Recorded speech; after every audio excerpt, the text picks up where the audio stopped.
close up. Oh, I can't share. Oh, God.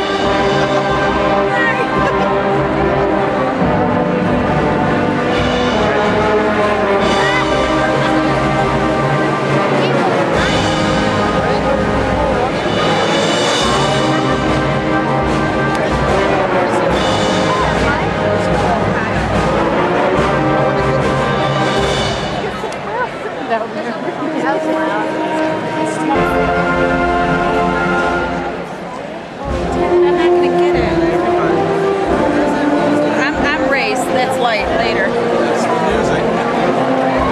It's pomp and circumstance.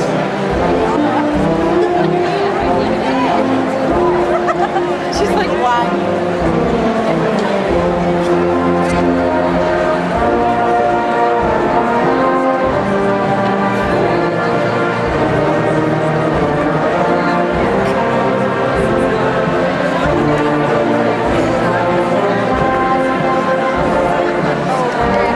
You're okay, Sherry.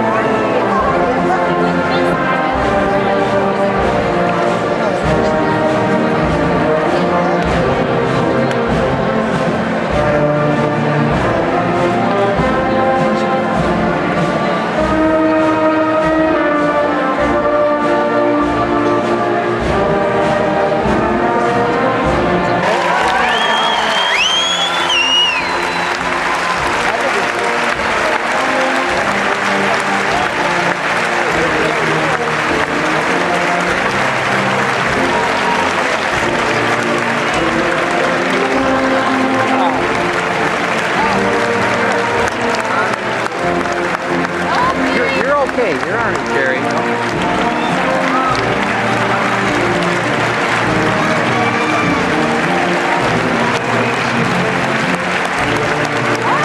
Find your way. No, you're not. You're fine. Don't worry about it. Kathy, tell me when you see him, because I can't tell.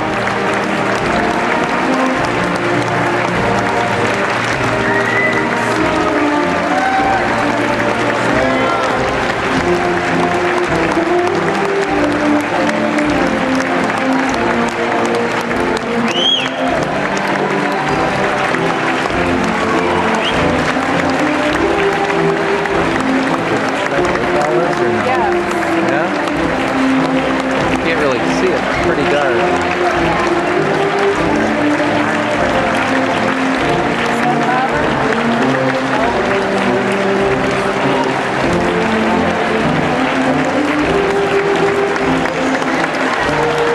Michelle likes that.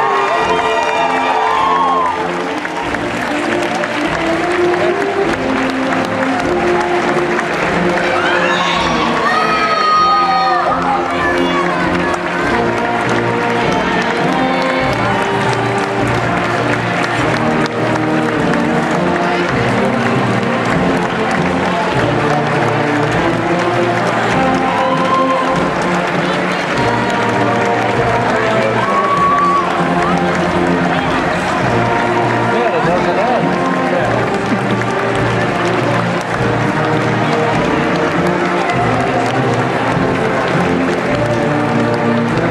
So we're up to the G's. Haggerty. H. I like that.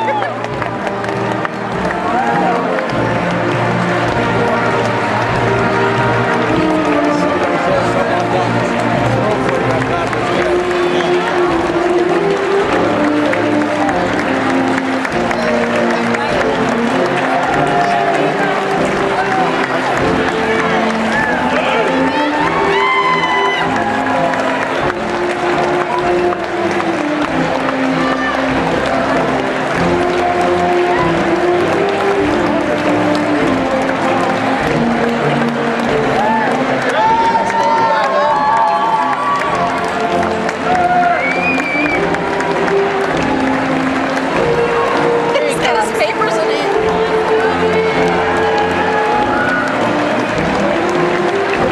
Here comes Bobby. See ya? Here comes Bobby. Hey, Bobby! Yay! Woo!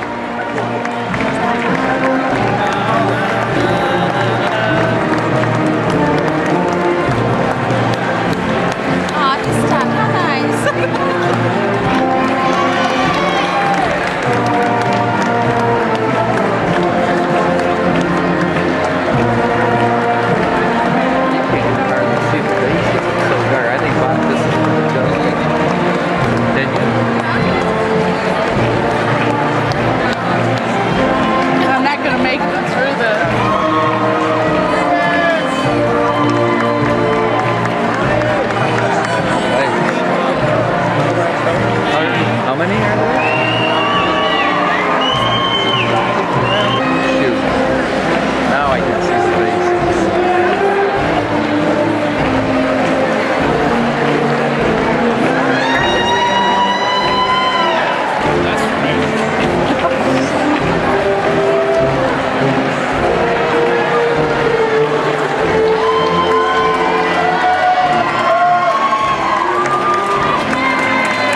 program during which we will honor the members of the Pickett Community High School class of 2007. At this time, I will ask everyone to please stand for the senior class national anthem.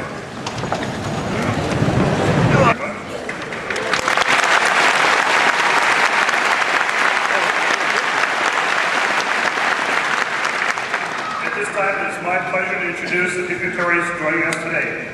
As I call out the name, I ask them to stand and ask you to save your applause until I have finished these introductions. First, we have Mr. Daniel Donosky, Superintendent. Mrs. Linda Pascal, Assistant Superintendent for Finance and Operations. Mr. Brian Higgins, Assistant Superintendent for Personnel. Mrs. Ann Malone, President, Board of Education. Mrs. Laura Heatwall, Vice President. Mrs. Peg Eibler, Secretary. Mr. Mike Hendy, Treasurer. Ms. Tabitha Dolan, Trustee, was not able to attend today. We have Mrs. Laura Burwald, Trustee. Mr. Michelle Crampo, Trustee. And we also have with us today two former members, Mr. Leonard Butte and Mr. Ed White. Let's have a round of applause for our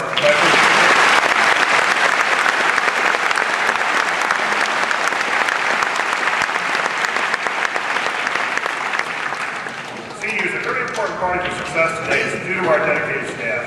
In addition to the high school teachers, we have a number of teachers from our middle school and elementary schools in attendance today. At this time, I would ask that all the teachers and administrators here in attendance please stand and be recognized.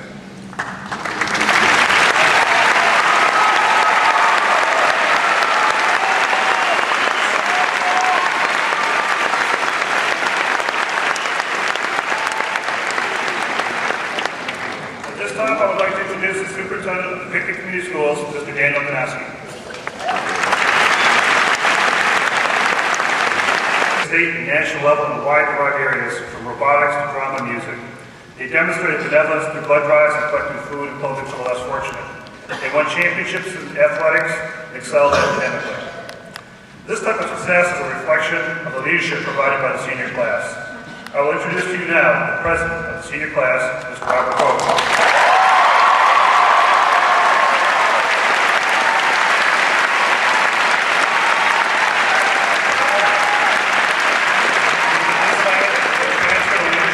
President-elect, make it roll, the symbolic passing of the gavel.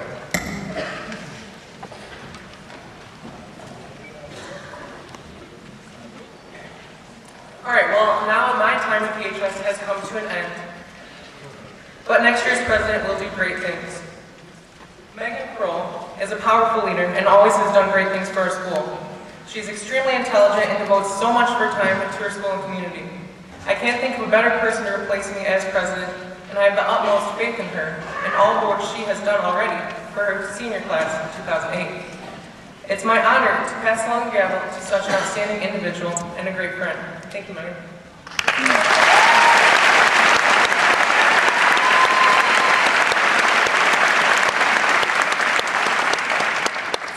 I'd like to say thank you to the class of 2007 for all of your hard work this past year.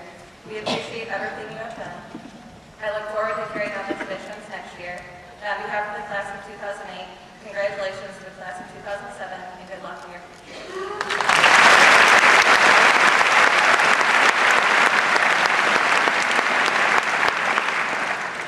All right, now we start.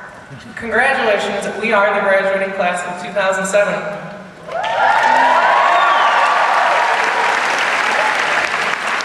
At this time, can I please have my officers up on stage to help me out? My Vice President, Joanne Pro, Secretary Molly Candy, Treasurer Jessica Engel, and Historian Brooke Teller.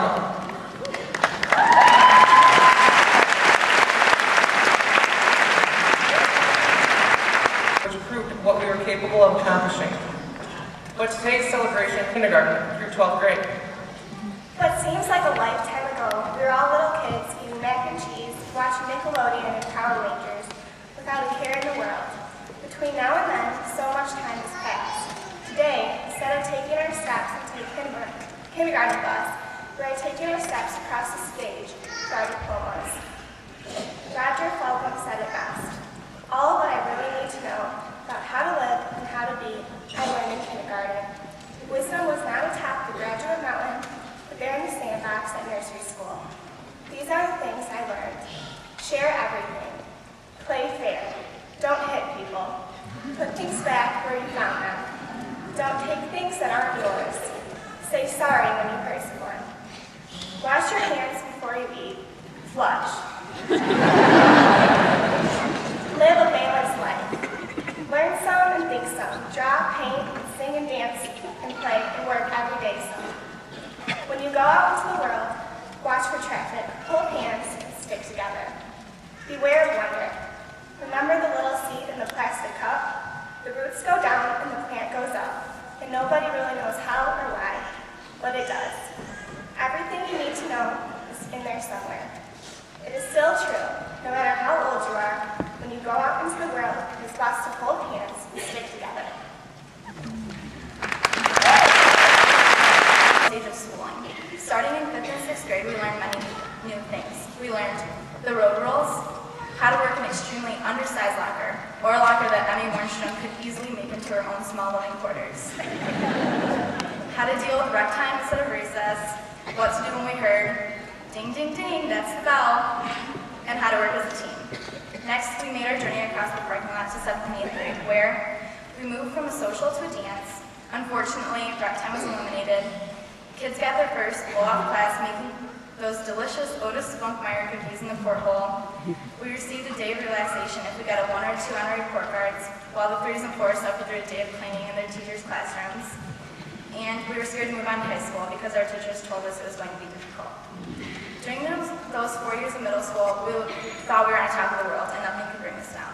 We learned so many math, science, social studies, and English lessons that can easily be forgotten over the years. But the life lessons and experiences are what will last forever. Leaving the 8th grade was a difficult step to make. Our heads were filled with many questions about high school. Where will I fit in? Am I going to get lost? Will I succeed? Congratulations, you didn't succeed. We navigated our way and found our path to high school successfully. As Mrs. Irvin would say, have a great life, or not, the choice is yours.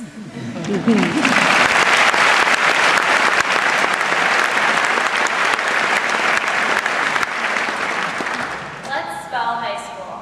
D-R-A-M-A. Wait, is that right? Yeah, it is. It all starts freshman year. You know, when we're scared, excited, confused. Remember those days when we couldn't seem to find our world geography class because the halls were VAC while the alphabet goes ABC? Yeah, if that wasn't confusing enough. Then came sophomore year. We thought we were just too cool not to be freshmen anymore. And if that didn't make our egos any bigger, we were mistakenly given driver's licenses by the state of Michigan. We maintained our ignorance and were oblivious to the fact that we were the invisible class. Junior year, by far the hardest year of high school. Plus, we had the meets and the ACTs. So many decisions had to be made in that 1 year. Where to apply to school, which friends you wanted to keep, which rumors to believe, and how to sabotage the class of 06. Senior year, the year we were told to savor every moment, take lots of pictures, and have no regrets. It was the year that flew by even faster than the others. We were the boss. We were full of confidence and determination, undermined with the infamous senioritis. Full of countdowns and exciting moments, all of our plans finally came together. Everything that we had worked for had paid off. The last and final countdown is now complete. It's the moment we've all been waiting for, sitting right here at our high school graduation.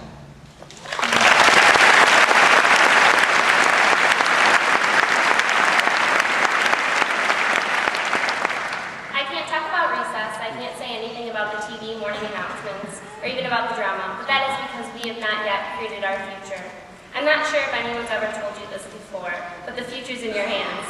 I know, it's amazing, right? The idea, it's so basic and simple. However, you can easily follow in others' footsteps into their direction instead of making your own. I'm not too worried though, because we are the class of 2007. The future is defined as what lies ahead. And while I know the class of 2007 is the future, we already have the next CEO of Disney. Who else but Mr. Robert Koch? I'm proud to say that Alex Miller will be our next Olympic gold medalist in diving. Teresa Lara will be the next Kelly Clarkson. Sid Smith will be the first person from the PHS to win an Academy Award. Chris Bullion, Stacey Hopkins and Wright Bierman will proudly represent our class, among others, and our country in the armed forces. Our class has been successful over the years, and I am confident that we will remember to embrace and mold our own future with our own hands. We need to live the moment. Today is already yesterday's tomorrow. We are in control of our future.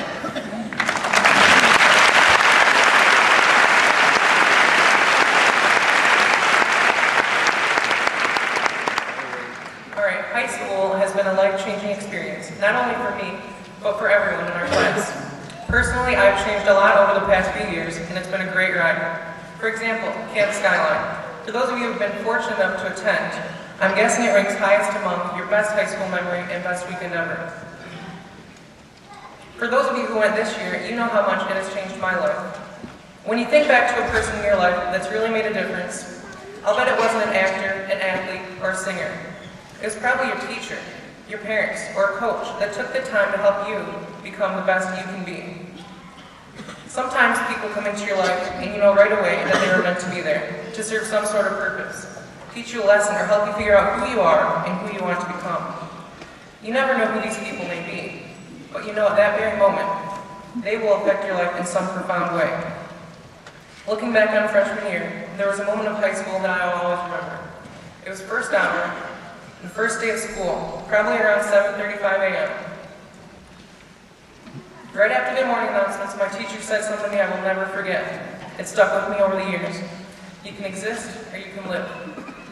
And I don't know if Mr. Lampe knows what a large impact he said that day has had on my life. But we all have a choice. We have the right choice and the wrong choice. You have the choice to exist or live. I hope you choose to live. Live every moment like it's your last. Emerson said it best, what lies behind us and what lies before us are small matters compared to what lies within us. Sometimes things in life happen that may seem horrible, painful, or unfair at first, but in reflection, you find out without overcoming these obstacles, you'd have never realized your true potential, strength, and willpower. I witnessed one of my good friends, Devin Woodward, who's experienced this firsthand, after losing someone very close to her. I have the utmost respect for those type of people that face similar challenges, dealt with them, and rose above. Now that high school is over, make every day count. I think Devin can agree with me on this one. Appreciate every moment and take from those moments everything you possibly can. It may be hard to think about, but today, right now, is the last time our entire class of 2007 will be sitting in the same room together.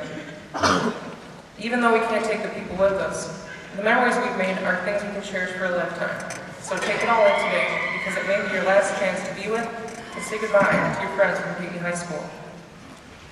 It's been a privilege serving as your president and an honor to be part of your lives and those of Pinckney High School. I will leave you with this.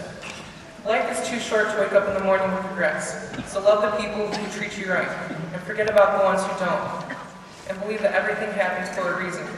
If you get a chance, take it. If it changed your life, let it. Nobody said it'd be easy, they just promised it would be worth it. What you do will make a difference. No matter how big or small, it will make a difference. You can choose to exist or live. Thank you. Good luck and congratulations to our Pinckney High School's graduating class of 2007.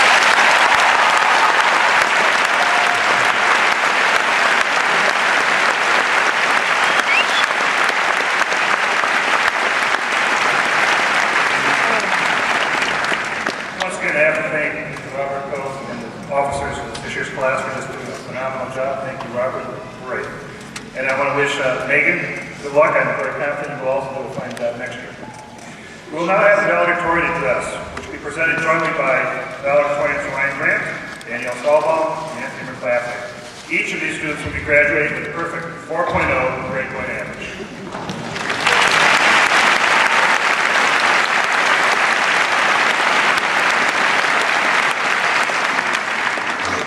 Thank you, Dr. Argo. I'm here to tell you today about a little boy and an old man. Once there was a boy who listened to an old man, and thus he began to learn about the precious present. The old man explained to the boy, it's a present because it is a gift, and it is precious because anyone who receives such a present is happy forever. Hearing such a description, the little boy exclaimed, wow, I hope someone gives me the precious present. Maybe I'll get it for Christmas. We can all remember a particular Christmas present we asked our parents for. One that we waited and wished for. For me, it was my Micro Machines minivan. That brought me hours of entertainment.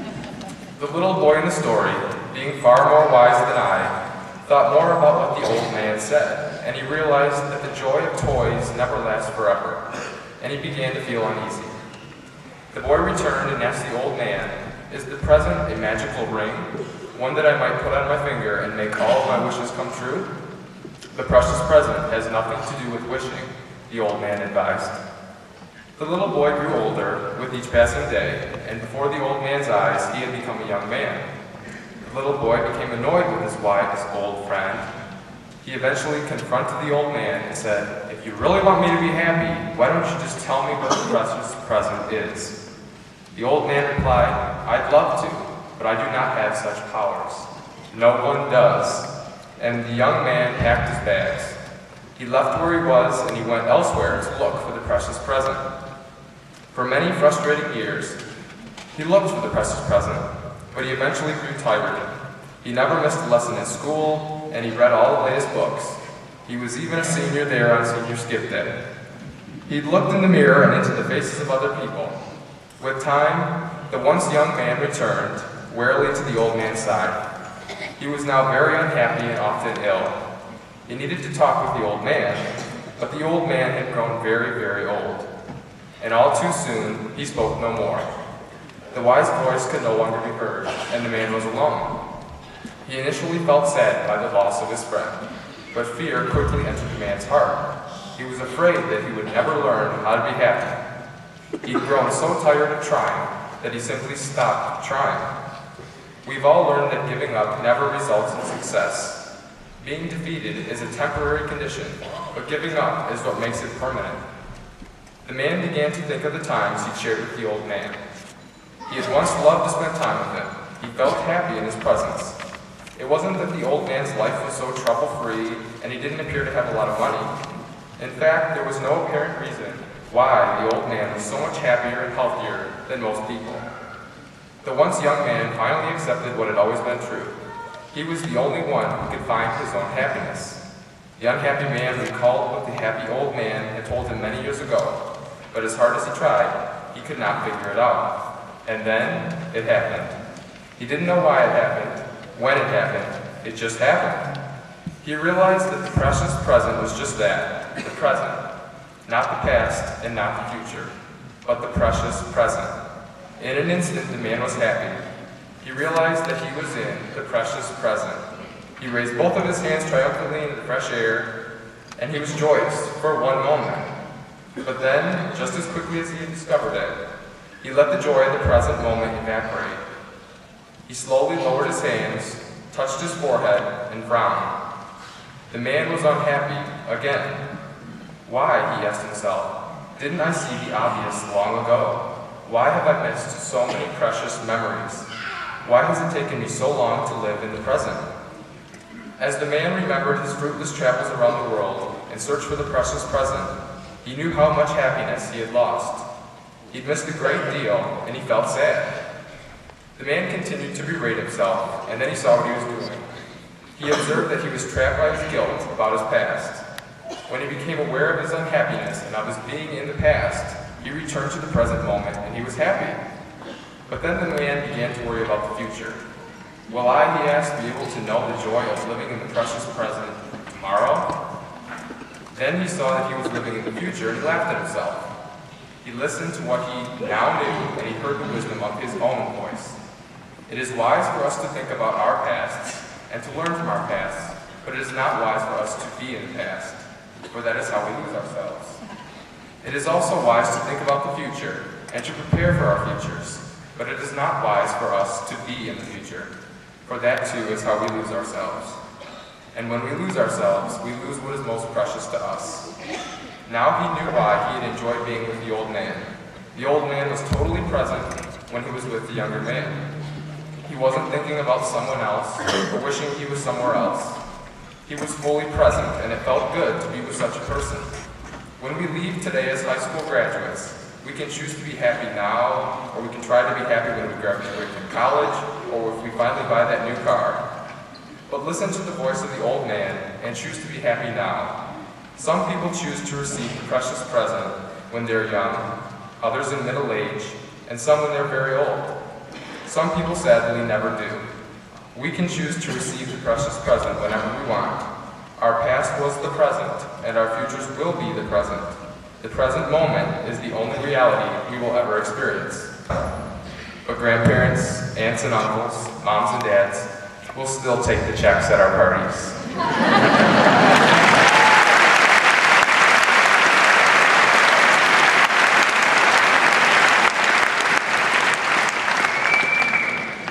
Well, guys, I'm going to keep this short and sweet because I know we all want to get to the good stuff like actually receiving our diplomas.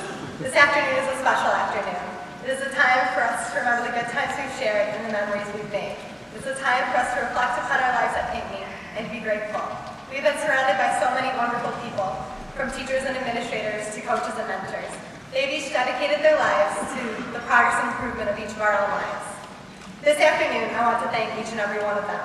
They have prepared us for what lies ahead and given us the strength and encouragement to go into the future with confidence and enthusiasm. There are not enough words to express our gratitude for everything that they have done for us.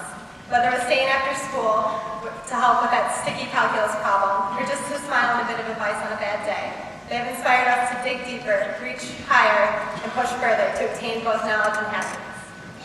I now challenge you, my fellow graduates of the class of 2007, to take those lessons to heart, to never surrender in the face of adversity, to never settle for good enough when you can go for right, and most importantly of all, to remember to love and respect your fellow men and women, for that is what life is really about, the people who are in it. Now I wish you farewell. There is no warning I can give you that you haven't already heard, no advice that hasn't already been offered. We are young adults now, forging ahead, creating our own paths and niches in this world. I'd wish us all good luck, but it would be in vain. Our futures are not dependent upon chance or coincidence, but rather upon our actions once we step out these doors into the real world. We are all capable of achieving greatness. Some people put a lot of stock in grades and class rank. Well, our grades may be finalized and our class rank set, but what are they but mere statistics? They are no measure of what we have to offer and share with the world. Achieving greatness is simply a matter of passion, determination, and the unrelenting belief that we are in fact capable of great things. Together for the last time, we stand poised at the proverbial edge of the world, looking towards the bright horizon of our future. Congratulations, class of 2007. It is time for us to go forth and leave our own marks of greatness upon the world. Thank you.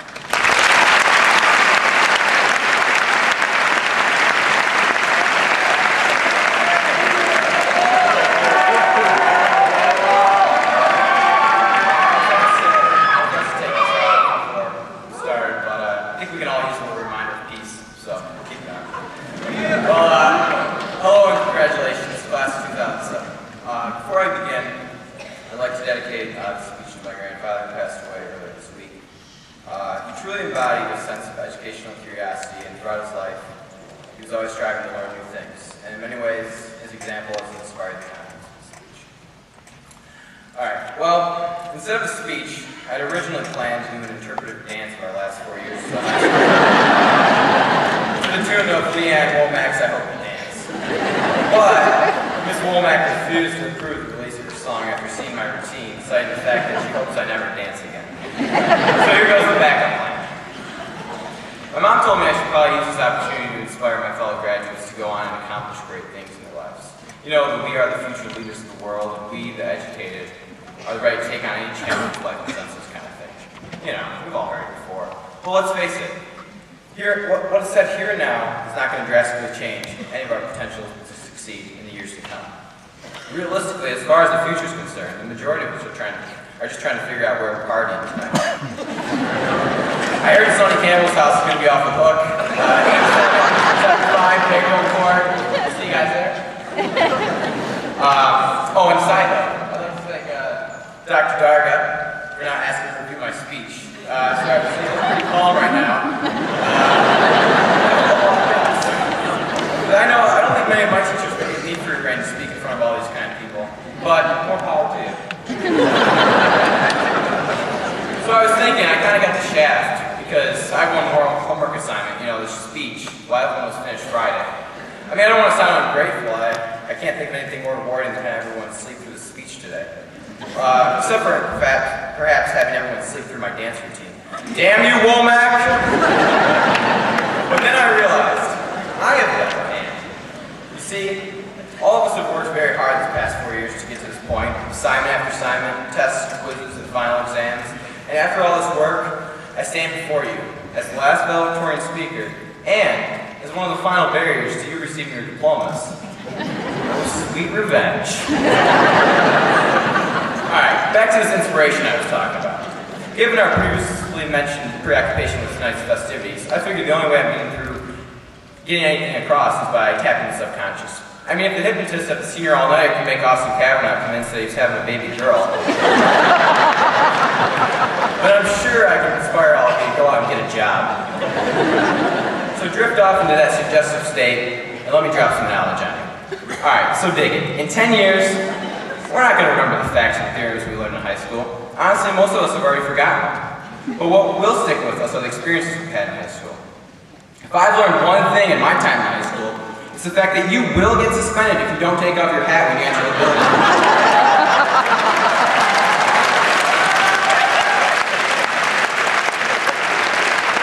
I mean, that's an important life lesson that you can only find in high school. And I shudder to think where I would be, if it didn't happen. But, seriously, say what you will about high school, these experiences are bound to have an effect on the people we become and the direction we take in life. In any case, the experiences you have in the future will have a greater effect on you than any future formal education. So thus, I suggest to you, class of 2007, go out and experience the world. Take chances, make mistakes, and learn through your experiences. Kurt Vonnegut put it simply, we have to continually be jumping off cliffs and developing our wings on the way down. So in the coming years, don't stress too much about school and work. Just try to expand your overall knowledge and live. As long as we learn new things, apply our knowledge, we should be okay. To borrow a phrase from Funkadelic, free your mind and your ass will follow. All I have to say is good luck. Peace.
Timothy is graduating with grade point average of 3.98. That's a little hard.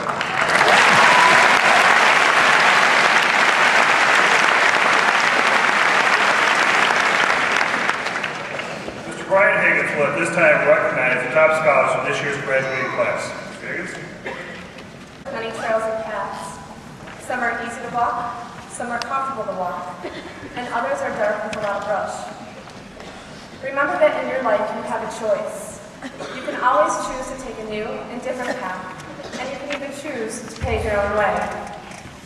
Each path will take you somewhere different, not necessarily better or worse, but simply each path you choose to take will take you to another place, which leads to a whole new set of paths.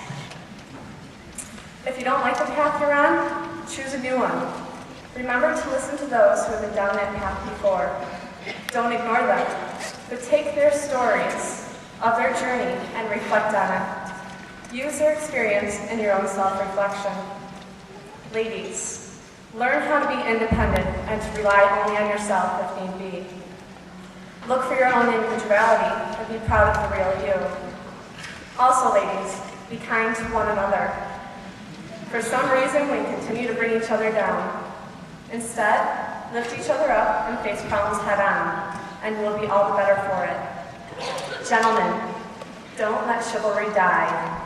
Remember to treat people in your life as if they were your own mother or sister. Don't forget, you are not invincible. You can accomplish anything you put your mind to, but you must take your time and be patient. Graduates, remember that you are living in a new age. What you learned in high school will not be enough in your future. You have to keep up. In this age of technology, things are changing so fast. A job you may get in 4 years may not even exist today. It is through continuing to educate yourself that you can get there. Life is good to those who can endure flexibility. We are living in a time of constant change. You need to be flexible to be successful. Congratulations, class of 2007. Now for Mr. Shane Cleary, with 4 years of PHS experience. Gorge and consumerism. Never before have we had so much stuff in our lives. The typical size of an American house has increased 40% in the last 25 years. We pay money for self-storage space at astronomical rates just to hold on to more and more of our stuff. Worse than that, society has prescribed the goals to which we must aspire. Society says this is the kind of house you need to have, this is the kind of car you ought to drive, and this is how many pairs of shoes you should have. 3,000 times a day, an average American hears or sees a commercial image, persuading us what we need more of, and for what. Live simply. Get to know the ramen noodle. Walk to class. Take the bus. Carpool rather than ride solo. Reduce your credit cards. At least 1 in 10 consumers has more than 10 credit cards in his or her wallet. Stay away from that. And most importantly, get home as many times as you can and get a free meal from mom. As you decide what defines who you are. Is it your clothes, your cars, your toys, or your character and integrity? Live within your means, live simply. Number 2, invest in people rather than things. All the time people look for ways to validate themselves and things they spend their time and money on. It's their status symbols. Say adios to Hollister and Abercrombie and Fitch and hola to your local thrift stores and roommates and buddies' closets. My grandfather, almost every time when we're together, reminds me how important it is to invest in people, because that's all you have left when you're 90. To him, life happens every day about 9 a.m. at Dunkin' Donuts. It's not about 6-figure salaries and posh jobs, but those people who will be there for them every single morning. Number 3, change something. I don't care if it's getting to know the neighbor across the street who rarely comes outside and is an outcast to the rest. Go meet him. Change that perception. Or maybe the mom who works 9 to 5, 7 days a week on one income to feed her children. Watch her kids for a few hours, or do some yard or housework for her. Change her life and lift her burden. Or maybe it's your estranged father or mother, or whoever you're talking to right now. Learn to forgive and forget, reconcile, change that relationship. It could be years and years of generational racism with your family or even alcohol or drug abuse that you want stopped in your generation. Change that addiction. Or maybe a social or group church group that is raising awareness and money to build well in Africa. Be a part of that. Go abroad. Change history as we know it. Look around you. Be a hero. Even one of the most popular television series right now carries that title.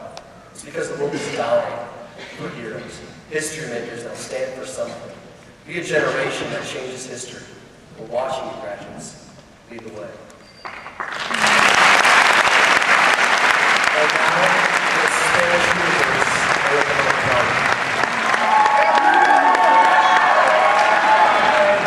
And everyone else that's here. Look, making life decisions has never been an easy task for me. Back in high school, I used to entrust my biggest questions to the magic 8-ball. Should I go to the prom with Ron 4? Signs point to yes. Will he maybe kiss me? Ask again later. Should I get a perm before the prom? It is certain. However, I soon realized that the 8-ball could seriously mess up your life. After all, getting that perm wrecked my hair and the prom. So I started to ask to be given signs that would help me make good decisions. And I learned to pay attention.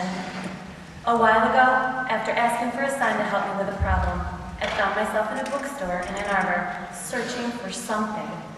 I was alone, mind you, in a little area of the bookstore, when out of nowhere, a tall, thin man in a hooded sweatshirt appeared in front of me, like this close to my face. He was staring at me. Now imagine my level of discomfort. I said to myself, "Self, you are not in me anymore. 3 feet of personal space here is practically unheard of. Act cool, it's no big deal." So instead of freaking out, I just waited. And there he stayed, smiling an enormous white-toothed grin, but said nothing. Finally, after I thought through all of the questions I could ask, like, do you know me from somewhere? Are all those teeth real? Can Crest White Strips really do that for you? 'Cause if so, I'm getting them. But I settled on this question. I took a really deep breath and I asked, hey, is there something you need to tell me? He continued to smile, took his hand and placed it directly over my heart. No personal space there. And in that moment, he gave me the sign I was looking for. He said simply and quietly, listen to your heart. Then he disappeared, just like that. That man, crazy or not, changed my whole entire life in one instant. He gave me the best advice I've ever heard, and now here I am giving it to you. I can't pretend to know what your heart will say to you in your moments of uncertainty or indecision, but I can say this, that heart of yours will never lie. It will never betray you, as long as you take time to listen and to honor what its message is for you. Let your heart be your greatest teacher in this life. Listen whether it whispers or whether it screams. Pay attention. Love you, class of 2007. You're awesome.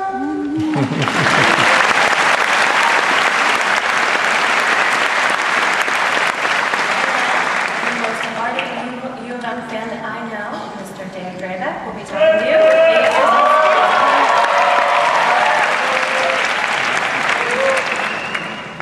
Life will be full of many crazy and wonderful thoughts. Some of these thoughts will have simple solutions. Others will drive you bonkers. Here's a list of 10 examples you might run into the future. Number 1, you're going to be at a baseball game, and someone's going to pose this question. If a baseball is hit out of the stadium, travels completely around the world, re-enters the stadium, and is caught by a fielder, is it a home run or an out? Number 2, why do people say heads up when you should duck? 3, investments will be in everyone's future.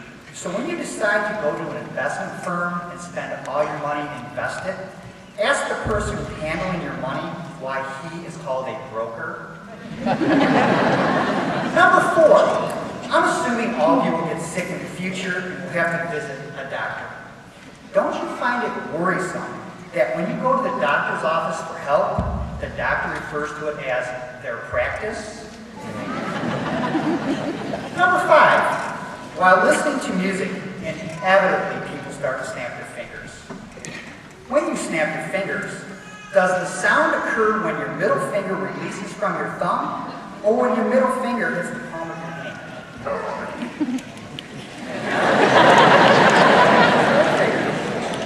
Number 6, most of us go to the store to buy fancy shampoo and all these different colors to make your hair look beautiful. If shampoo comes in so many colors, why is a lather on your head always white? And of course, number 7, I cannot forget the environmentalist out there. What should you do when you see an endangered animal eating an endangered plant?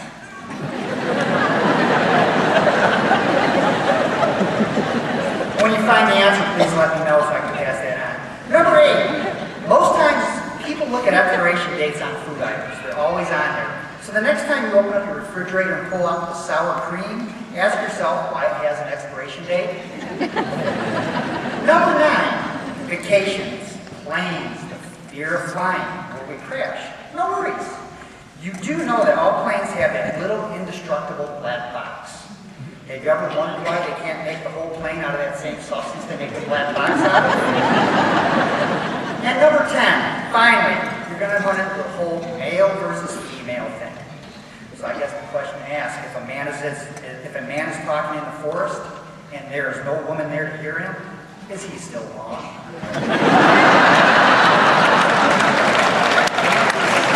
He is. I sincerely hope you find solutions to all of your answers in life, all those crazy and wonderful thoughts. Good luck.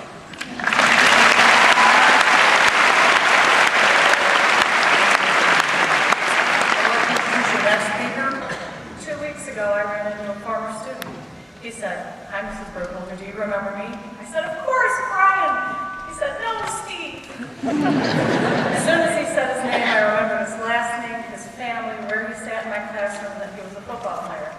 I felt bad.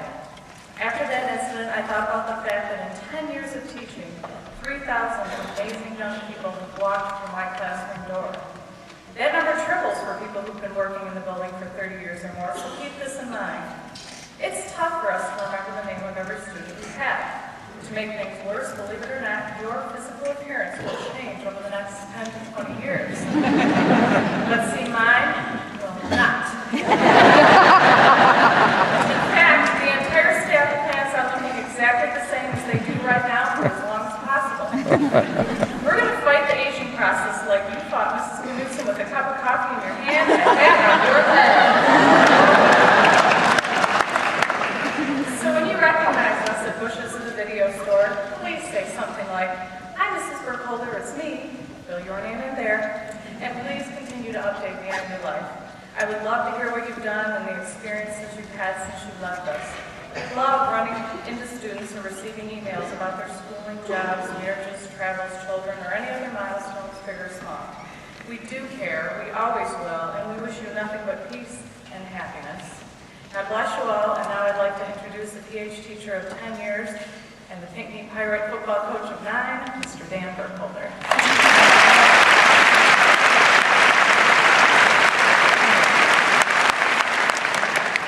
Must have been a child prodigy.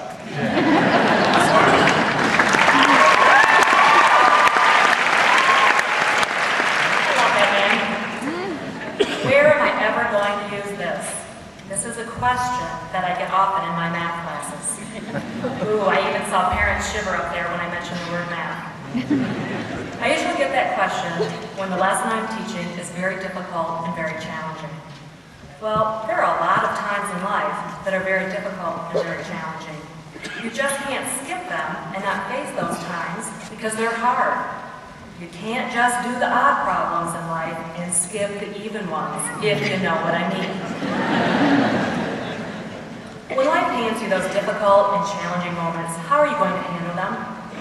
As Bobby mentioned earlier, many of you have already had to deal with difficult life moments and how admirable you have dealt with them. Well, many of you, fortunately, have had a life without adversity up to now. I was leading a charmed life, and then bam, at 40 years old, all hell broke. Heck broke loose.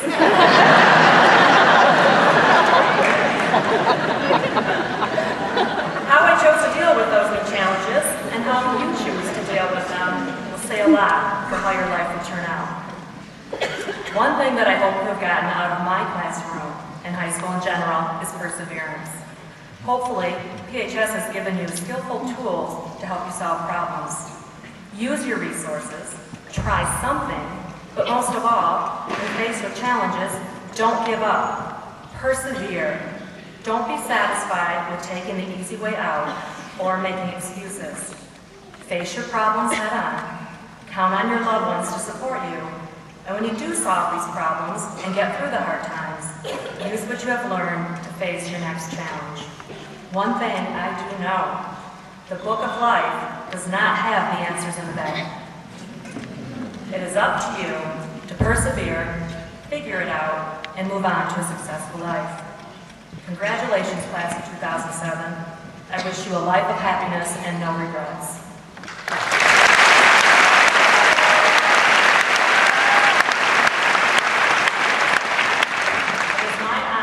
Introduce Mrs. Valley Helpy, representing 31 years of educating Pinckney students.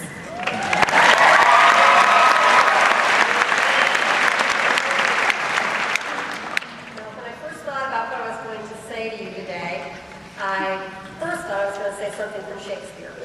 And then I decided, no, there's somebody that I like a lot, well, not a lot better, but I like his words. And it was an American philosopher who wrote about the power of dreaming and the importance of crafting your future through your imagination. The philosopher, of course, was Henry David Thoreau. Thoreau was accused by many of being a daydreamer. He was a man who spent hours in the clouds. Thoreau accepted the criticism but continued to dream and to write about how important imagination is to success. Today, Thoreau is regarded as one of America's most important philosophers. Thoreau wrote, "If you have built castles in the air, your work need not be lost. Now put foundations under them." Many very successful people have followed Thoreau's philosophy and have dreamed their way to success. Arnold Schwarzenegger, who won Mr. Universe 7 times, attributed his success not only to his workouts, but also to the power of his imagination. Schwarzenegger said that as part of his daily workout routine, he would go to the corner of the gym and envision himself accepting the Mr. Universe title. And then there's Walt Disney, the creator of Disneyland. Walt Disney built an empire around his dreams. Millions of people from every walk of life daily experience the fruits of Disney's imaginations. Disney lived by the credo, if you can dream it, you can do it. So I'm going to leave you with a 3-point formula for success. You only have to remember 3 simple letters. C, B, A. If you can conceive it and believe it, you can achieve it. Conceive, believe, achieve. So, class of 2007, build your castles in the air. Have enormous dreams, regardless of how impossible they may seem. Stretch the limits of your creativity and exercise your imagination. Then build a foundation and make your dreams a reality. So on behalf of all the staff in Pinckney Community Schools, congratulations, class of 2007.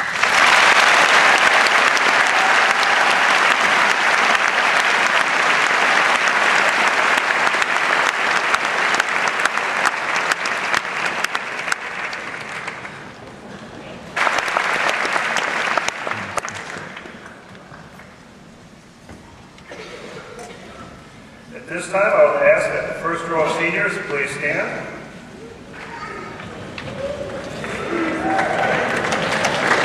Come forward to the podium, the stage.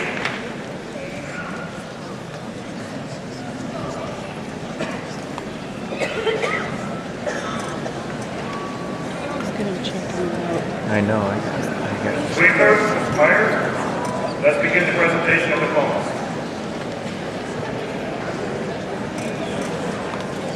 Jenna Joy Atkins.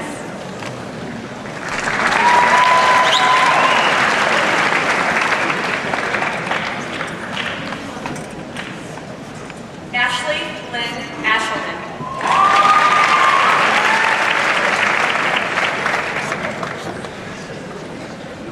Alicia Marie Allen.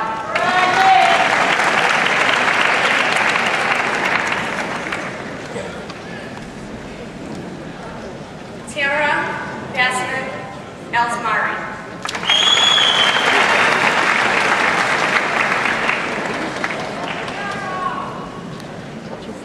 James Patrick also Brooks.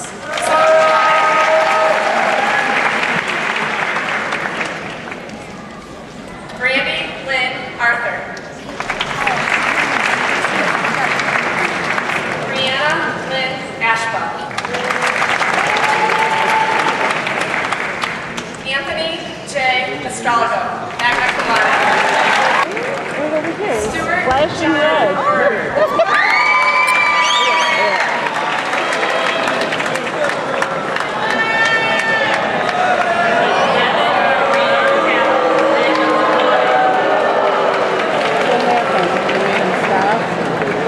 Jason Robert Cash.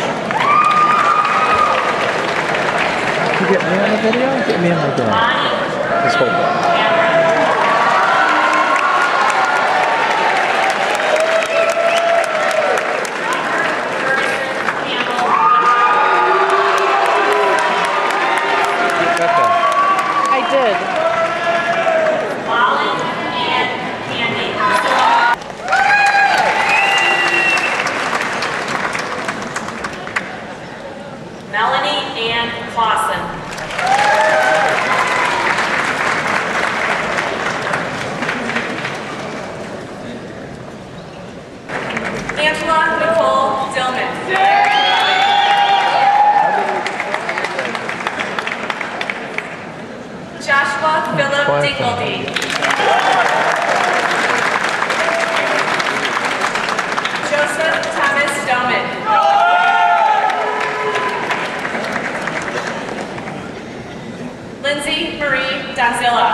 Cheers.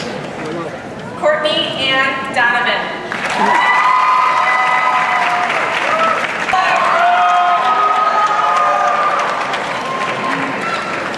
Brian James Race.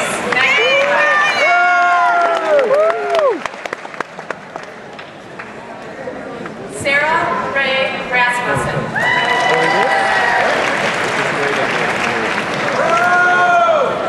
Jason Allen Rowe.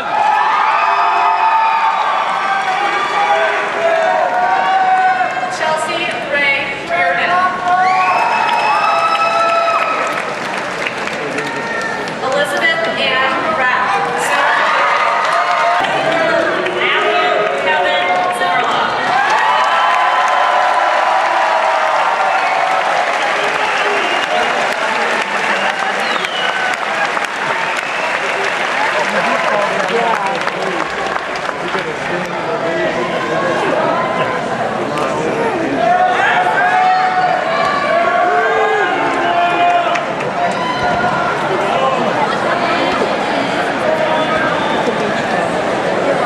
Where's it? There it is.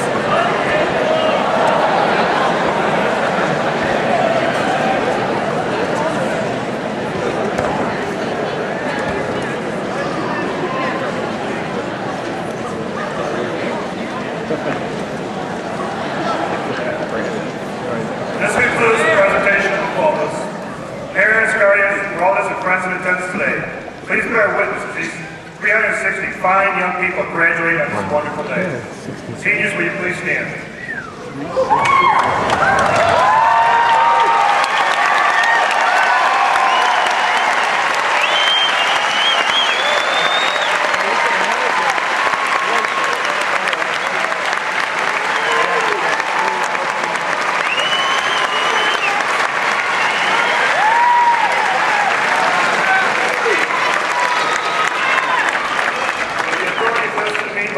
Department of Education and the Picnic Community School Board of Education, I pronounce you graduates of the class of 2007.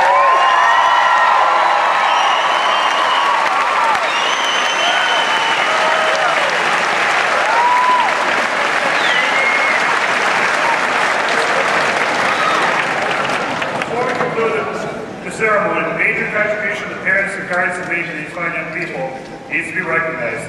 Graduates would like to show their appreciation with a round of applause for all those their attendance has supported them in this point in their life.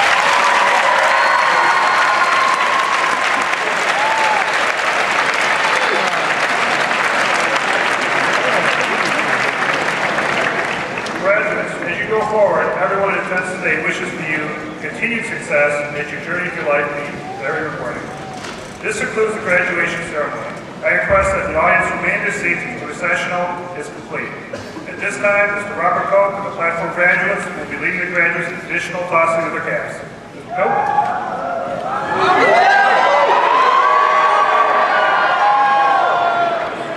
All right, I'd like to take this opportunity to thank everyone who has helped our class. Families, friends, teachers, administration, and the list goes on.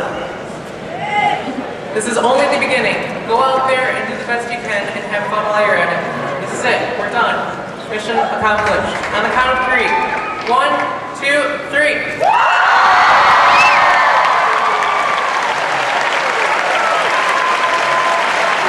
Yes.